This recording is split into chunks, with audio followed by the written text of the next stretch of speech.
अध्याय 22 वचन संख्या 1 से 2, 9 से 13 और 15 से 18 तक। ईश्वर ने इब्राहिम की परीक्षा ली। उसने उससे कहा, इब्राहिम इब्राहिम। इब्राहिम ने उत्तर दिया, प्रस्तुत हूं।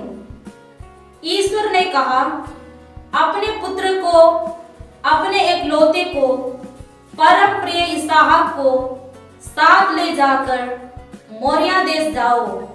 वहां जिस पहाड़ पर मैं तुम्हें बताऊंगा उसे बलि चढ़ा देना। जब वे उस जगह पहुंच गए जिसे ईश्वर ने बताया था, तो इब्राहिम ने वहां एक वेदी बना ली और उस पर लकड़ी सजाई। इसके बाद उसने अपने पुत्र इसहाक को बांधा और उसे वेदी के ऊपर रख दिया। तब इब्राहिम ने अपने पुत्र को बलि चढ़ाने के लिए हाथ बढ़ाकर छुरा उठा लिया, किंतु प्रभु का दूत स्वर्ग से उसे पुकार कर बोला, इब्राहिम इब्राहिम। उसने उत्तर दिया, प्रस्तुत हूं। दूत ने कहा, बालक पर हाथ नहीं उठाना, उसे कोई हानि नहीं पहुंचाना। अब मैं जान गया कि तुम ईश्वर पर श्रद्धा रखते हो। तुमने मुझे अपने पुत्र, अपने एकलौते पुत्र को भी देने से इनकार नहीं किया। इब्राहिम ने आंखें ऊपर उठाई और सींगों से झाड़ी में फंसे हुए एक मेढ़े को देखा। इब्राहिम ने जाकर मेढ़े को पकड़ लिया और उसे अपने पुत्र के बदले बलि चढ़ा दिया। ईश्वर का दूत इब्राहिम को दूसरी बार पुकार कर कहा, यह प्रभु की वाणी है, मैं शपथ खाकर कहता हूं, तुमने यह काम किया। तुमने मुझे अपने पुत्र, अपने एकलौते पुत्र को भी देने से इनकार नहीं किया। इसलिए मैं तुम पर आशीष बरसाता रहूंगा। मैं आकाश के तारों और समुद्र की बालू की तरह तुम्हारे वंशजों को असंख्य बना दूंगा और वे अपने शत्रुओं के नगरों पर अधिकार लेंगे। तुमने मेरी आज्ञा का पालन किया है, इसलिए तुम्हारे वंश के द्वारा पृथ्वी के सभी राष्ट्र का कल्याण होगा। यह प्रभु की वाणी है। ईश्वर को धन्यवाद। दूसरा पाठ रोमियो के नाम संत पौलुस का पत्र, अध्याय 8, पद संख्या 31 से 34 तक। और कहना ही क्या है, यदि ईश्वर हमारे साथ है तो कौन हमारा विरोध होगा। उसने अपने निजी पुत्र को भी नहीं बचाया, उसने हम सबों के लिए उसे समर्पित कर दिया। तो इतना देने के बाद क्या वह हम सब कुछ नहीं देगा। जिन्हें ईश्वर ने चुना है उन पर कौन अभियोग लगा सकेगा। जिन्हें ईश्वर ने दोष मुक्त कर दिया है उन्हें कौन दोषी ठहराएगा। क्या ईसा मसीह ऐसा करेंगे। वह तो मर गए बल्कि जी उठे और ईश्वर के दाहिने विराजमान होकर हमारे लिए प्रार्थना करते रहते हैं। यह प्रभु की वाणी है। ईश्वर को धन्यवाद। मार्कुस का सुसमाचार, अध्याय 9, पद संख्या 2 से 10 तक। 6 दिन बाद ईसा ने पेतरुस, याकूब और योहन को अपने साथ ले लिया और वह उन्हें एक ऊंचे पहाड़ पर एकांत में ले चले। उनके सामने ही ईसा का रूपांतरण हो गया। उनके वस्त्र ऐसे चमकीले और उजले हो गए कि दुनिया का कोई भी धोबी उन्हें उतना उजला नहीं कर सकता। शिष्यों को एलियस और मूसा दिखाई दिए। वे ईसा के साथ बातचीत कर रहे थे। उस समय पेतरुस ने ईसा से कहा, गुरुवर, यहाँ होना हमारे लिए कितना अच्छा है। हम 3 तंबू खड़े कर दें, एक आपके लिए, एक मूसा और एक एलियस के लिए। उसकी समझ में नहीं आ रहा था कि वह क्या कहे, क्योंकि वे सब बहुत डर गए थे। तब एक बादल आकर उन पर छा गया और उस बादल में से यह वाणी सुनाई दी, यह मेरा प्रिय पुत्र है, इसकी सुनो। इसके तुरंत बाद जब शिष्यों ने अपने चारों ओर दृष्टि दौड़ाई तो उन्हें ईसा के सिवा और कोई नहीं दिखाई पड़ा। ईसा ने पहाड़ से उतरते समय उन्हें आदेश दिया कि जब तक मानव पुत्र मृतकों में से न जी उठे तब तक तुम लोगों ने जो देखा है उसकी चर्चा किसी से नहीं करोगे। उन्होंने ईसा की यह बात मान ली, परंतु वे आपस में विचार विमर्श करते थे कि मृतकों में से जी उठने का अर्थ क्या हो सकता है। यह प्रभु का सुसमाचार है। क्रिस्त की जय। सबों को जय यीशु नमस्कार। आज चालीसा काल का दूसरा रविवार है। आज का पहला पाठ में हमने सुना कि ईश्वर ने इब्राहिम की परीक्षा ली और इब्राहिम उस परीक्षा में पास हो गया। ईश्वर ने इब्राहिम को निराशाजनक परिस्थिति में, बुढ़ापा में अर्थात 100 साल की उम्र में बच्चा दिया था। उसे संतान सुख मिला था और इसलिए इब्राहिम अपने पुत्र इसहाक को बहुत प्यार करता था। जब इसहाक 12-13 साल का था तो ईश्वर ने इब्राहिम की परीक्षा ली। ईश्वर ने इब्राहिम से कहा, अपने प्रिय पुत्र, अपने एकलौते पुत्र इसहाक को मोरिया देश ले जाकर वहां बलि चढ़ाओ। जिस पहाड़ पर मैं तुम्हें बलि चढ़ाने के लिए दिखाऊंगा उस पहाड़ पर बलि चढ़ा देना। इब्राहिम मनुष्य होने के नाते जरूर घबरा गया होगा, उसे दुख लगा भी होगा, लेकिन वह ईश्वर की आज्ञा का पालन किया। वह अपनी पत्नी सारा को भी नहीं बताया, नहीं तो वह उसे जाने नहीं देती।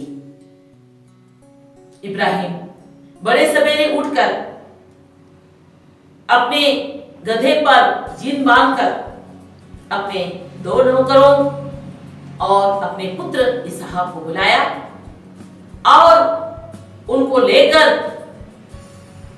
मोरिया देश प्रस्थान किया। यात्रा के 30 दिन वह उस पहाड़ को देखा जिसे प्रभु ने दिखाया था। उस पहाड़ के निकट पहुंचने पर इब्राहिम ने अपने दोनों नौकरों को वहीं ठहरने के लिए कहा और उनसे कहा, तुम लोग गधे के साथ यहीं रहो, मैं और लड़का हम लोग जाकर आराधना करके वापस आएंगे। और इब्राहिम बलि की लकड़ी को अपने बेटे इसहाक पर ला दिया और स्वयं चूरा और आग पकड़ लिया। वे दोनों साथ साथ आगे बढ़े। रास्ते में बेटा इसहाक पूछता है, पिताजी, हम लोग तो चूरा और आग ले जा रहे हैं, लेकिन बलि का मेमना कहाँ है?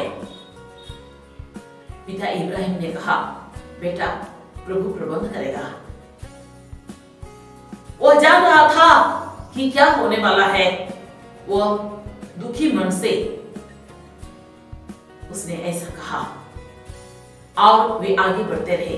वहां पहुंचने पर उसने बलि के लिए लकड़ी सजाई।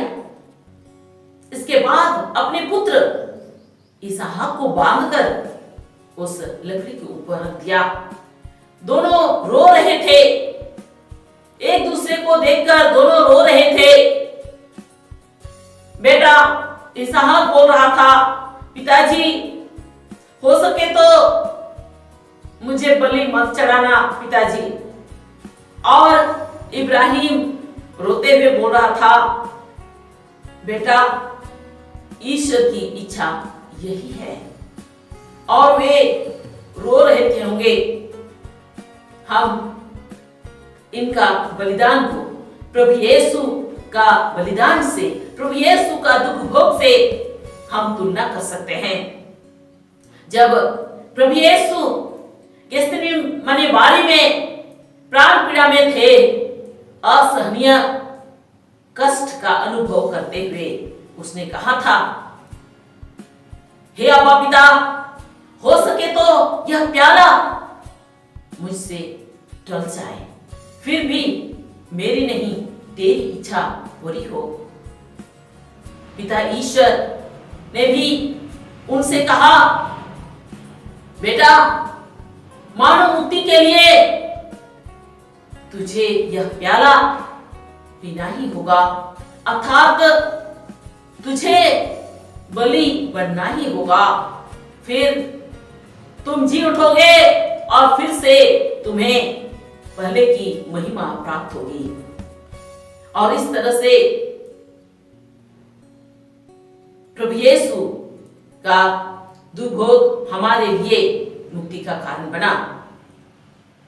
और प्रभु यीशु तो ईश्वर थे, इसलिए वे बलि बन गए और तीसरे दिन जी उठे। लेकिन इसहाक के साथ ऐसा नहीं हो सकता था, क्योंकि इसहाक निरे मनुष्य था और इसलिए ईश्वर ने उनके लिए अलग व्यवस्था किया। वह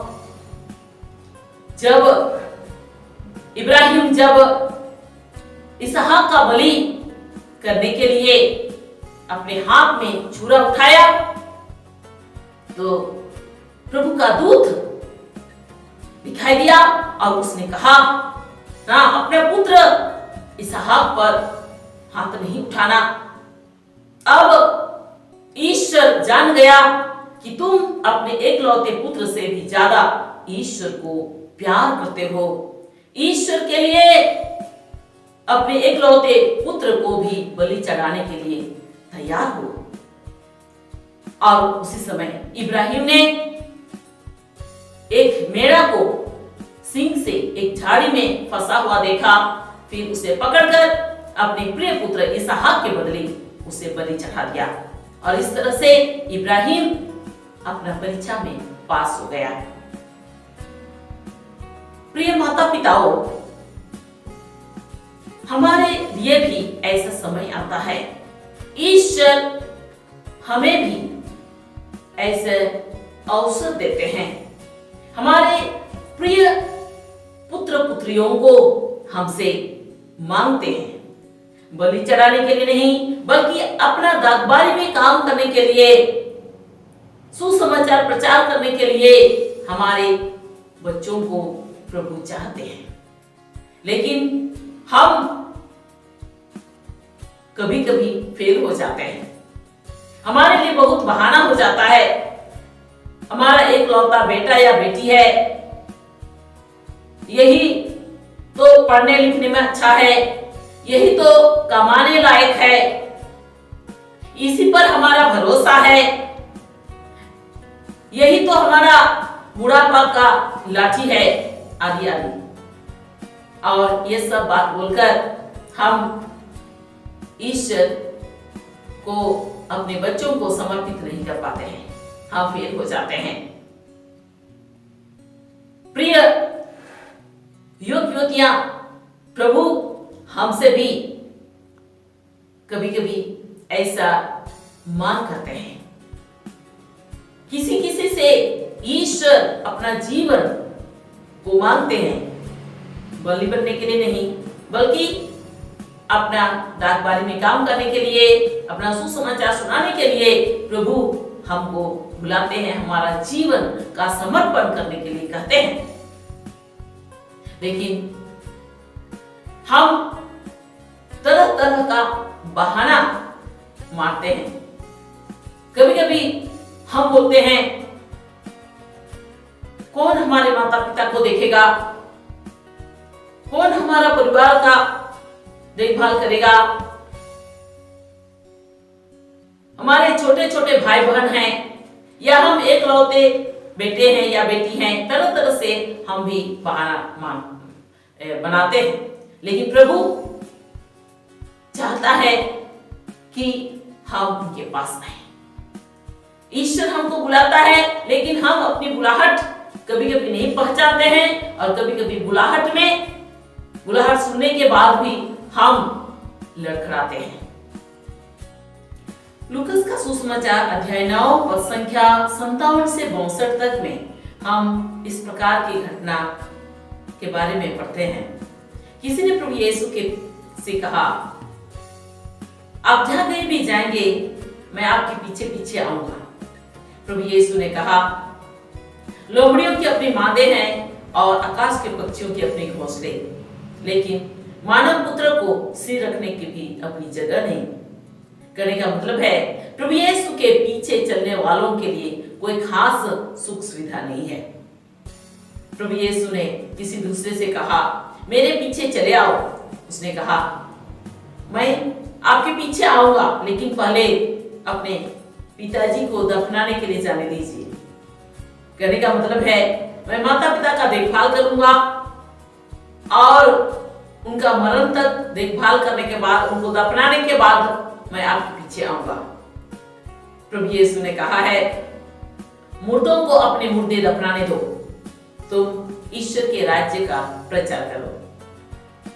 फिर किसी ने प्रभु यीशु से कहा, मैं आपके पीछे चलूंगा, लेकिन पहले घर वालों से विदा लेने दीजिए। प्रभु यीशु ने कहा, जो हल का मुठ पकड़ने के बाद पीछे मुड़कर देखता है, वह ईश्वर के राज्य के योग्य नहीं।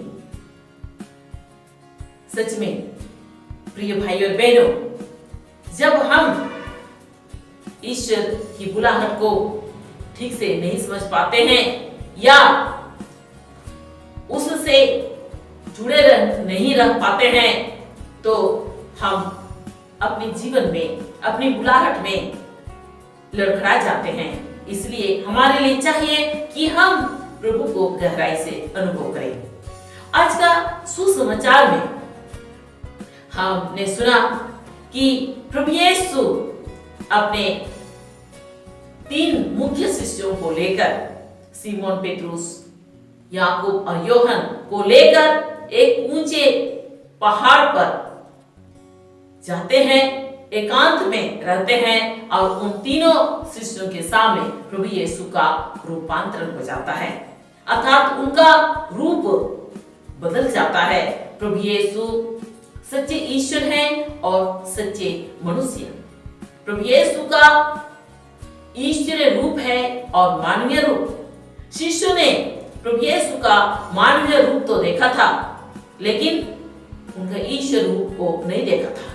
उनके सामने ही उनका रूप बदल गया, उनका चेहरा चमकने लगा, उनका वस्त्र इतने चमकीले और उज्जवल हो गए कि दुनिया का कोई भी धोबी इतना सफेद, इतना उज्जवल नहीं कर सकता है। उन शिष्यों को स्वर्गीय अनुभव मिला, वे स्वर्गीय आनंद और स्वर्गीय शांति से भर गए। इसलिए पेट्रुस बोलता है, गुरुवर यहाँ होना हमारे लिए कितना अच्छा है। प्रिय भाई और बहनों, जब हम अपने जीवन में ईश्वरीय उपस्थिति को अनुभव करेंगे, स्वर्गीय अनुभव प्राप्त करेंगे, स्वर्गीय शांति और स्वर्गीय आनंद से भर जाएंगे, तो हमारा जीवन सफल हो जाएगा। हम अपने जीवन में, अपनी बुलाहट में सफल रहेंगे, दृढ़ रहेंगे। इसलिए हम प्रभु से कृपा मांगे, ताकि प्रभु हमें कृपा से, शक्ति से भर दे। आज का दूसरा पाठ में भी संत पौलुस इसी के संबंध में हमें बताते हैं। आज का दूसरा पाठ अर्थात रोमियो के नाम संत पौलुस का पत्र अध्याय 8 पद संख्या 31-32 में संत पौलुस कहता है, यदि ईश्वर हमारे साथ है तो कौन हमारे विरुद्ध होगा। ईश्वर ने अपने पुत्र को भी नहीं बचाया, ईश्वर ने हमारे लिए अपने एकलौते पुत्र को भी क्रूस पर बलि चढ़ा दिया हमारे खातिर, तो क्या वह हमें सब कुछ नहीं देगा। और आगे हम पढ़ते हैं रोमियो के नाम संत पौलुस का पत्र अध्याय 8 पद संख्या 35 से 39 तक में हम इस प्रकार पढ़ते हैं, कौन हमको मसीह के प्रेम से वंचित कर सकता है। क्या संकट, जोखिम, अत्याचार, भूख, नग्नता, क्या हमको ये सब रोक सकेगा? नहीं। वही प्रभु जो हमें शक्ति प्रदान करते हैं, वो प्रभु हमें कृपा देंगे और इन सब बातों पर हम विजय प्राप्त करेंगे। दुनिया का कोई भी शक्ति, न आकाश या पाताल, न जीवन, न मृत्यु, न संसार की कोई शक्ति हमको मसीह से अलग कर सकता है। यदि हम प्रभु को गहराई से अनुभव करेंगे तो कोई भी शक्ति, कुछ भी शक्ति हमको प्रभु से अलग नहीं कर सकता। इसलिए हम प्रभु से कृपा मांगे ताकि हम हर परिस्थिति में, सुख और दुख में, संकट में, अत्याचार में, अन्याय और अपमान में, सब परिस्थिति में हम प्रभु से जुड़े रहे और प्रभु से कृपा प्राप्त करें। अपने जीवन में हम स्वर्गीय आनंद से, स्वर्गीय शांति से भर जाए, प्रभु को अनुभव करते हुए हम जीवन जिए ताकि हमारा जीवन सफल रहे और हम अपने बुलाहट में भी दृढ़ रह सके। इसके लिए हम लोग प्रभु से कृपा मांगेंगे।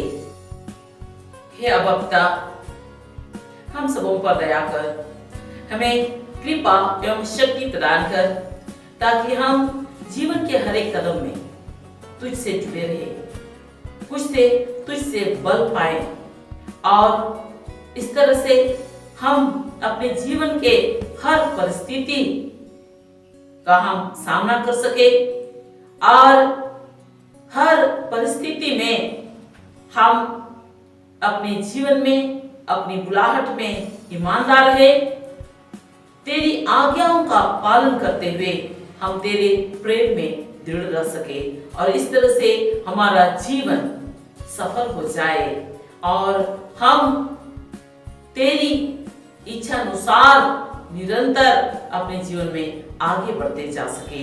हे अब्बा पिता, यह प्रार्थना तुझे चढ़ाते हैं हमारे प्रभु यीशु ख्रिस्त के द्वारा, आमीन।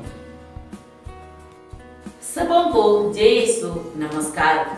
तिमुथियुस के नाम संत पौलुस का पहला पत्र अध्याय 2 पद संख्या 4 में इस प्रकार लिखा है, प्रभु यीशु चाहता है कि सभी मनुष्य मुक्ति प्राप्त करे और सत्य को जाने। इसी उद्देश्य से मार्कुस का सुसमाचार अध्याय 16 पद संख्या 15 में प्रभु यीशु ने कहा है, संसार के कोने कोने में जाकर सारी सृष्टि को सुसमाचार सुनाओ।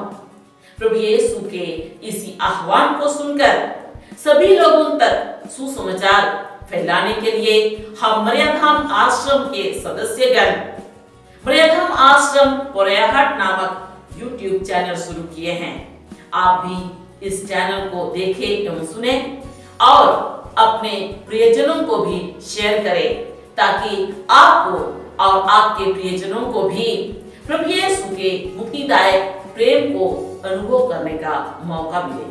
धन्यवाद।